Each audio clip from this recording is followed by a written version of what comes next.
for the Department of Agriculture, scientists from Epcot, NASA, and Nestle are always growing up different crops. So whenever you come visit, you'll see interesting new plants alongside some of the most popular ones.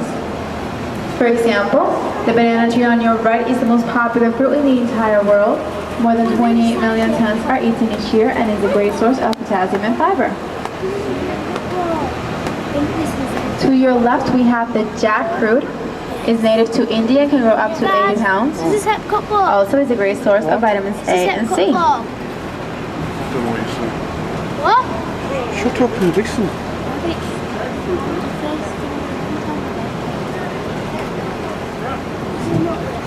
Just around the corner is the fluted pumpkin. It's from Africa and is grown primarily for its edible leaves.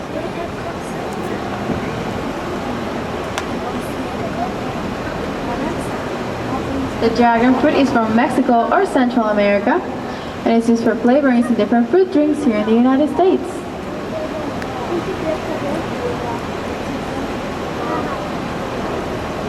Now, how bland would our foods taste like without our herbs and spices? Now, interestingly, these herbs and spices are the plant's natural self-defenses to make them unappealing to animals so they might not eat them.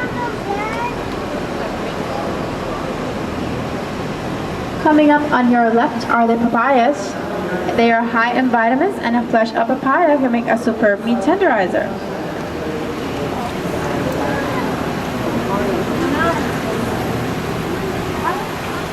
Now, when I mention farming, you probably don't think about fish, but fish farming or aquaculture is used to increase yields and protect wild fish stocks.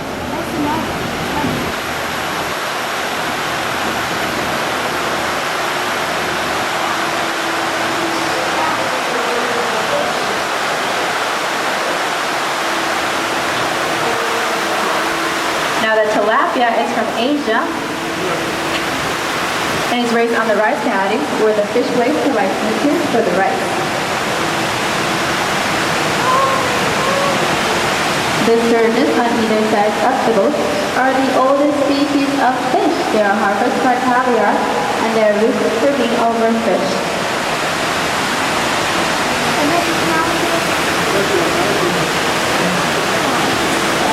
On your right we have the American alligator, and is no longer an endangered species. There are over 1 million alligators here in Florida, and aquaculture is one of the main reasons for their amazing recovery.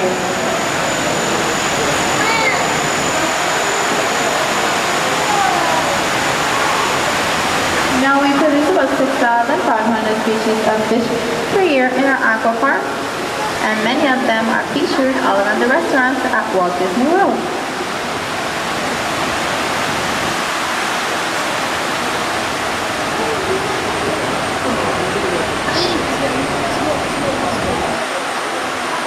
Now this next greenhouse is full of some of our biggest ideas.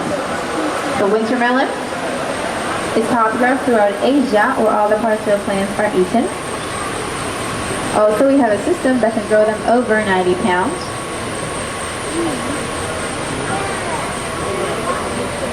Coming up just around the corner is the Atlantic giant pumpkin. It can grow up to 1,000 pounds and the bright orange color is from the beta-carotene that's an antioxidant.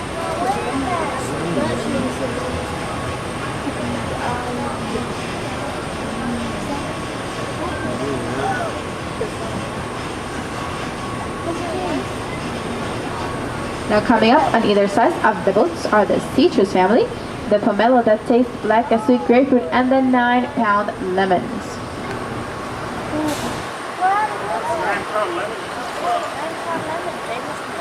In the strings greenhouse, we have our eggplants and our cucumbers. If you notice, they are growing vertically, and that provides a better airflow for the leaves, and it also reduces diseases. We give them just the right amount of water and nutrients they need each and every single day, and you can grow the same technique at home with trellises.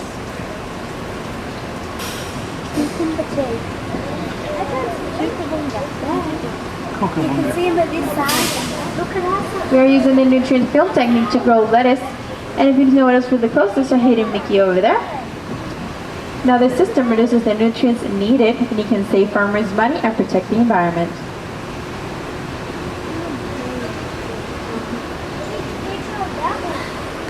Now there's something you don't see every day, tomato growing on trees. This specific plant is from China and was in an experiment once where the tree lasted 16 months and provided 32,000 tomatoes.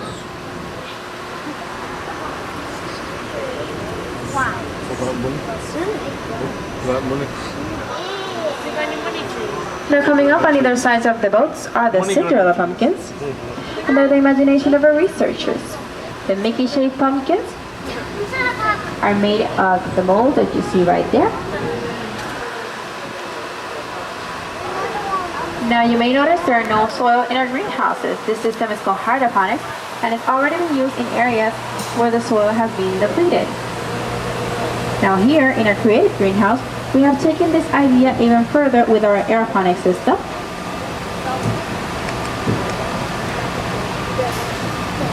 Those squash over there are being sprayed by the water and nutrients they need each and every single day through the mist boxes.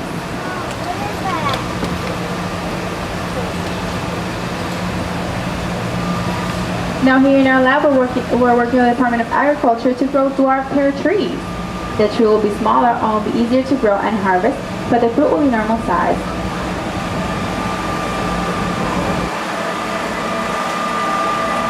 Now this final experiment is out of this world as we work with NASA to provide crops for space colonies.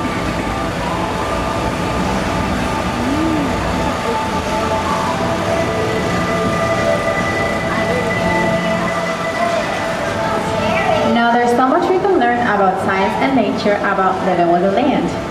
The laboratories you just see are just part of the story. Once harvested, crops have to be handled with care throughout the journey from the field to the table. Now around the world, scientists from Nestle and other organizations are trying to improve the taste and quality the world enjoys and relies on. Now working together, we can preserve the land as a precious and beautiful resource, while still meeting the needs of our growing world. And only then will we truly be living with the land.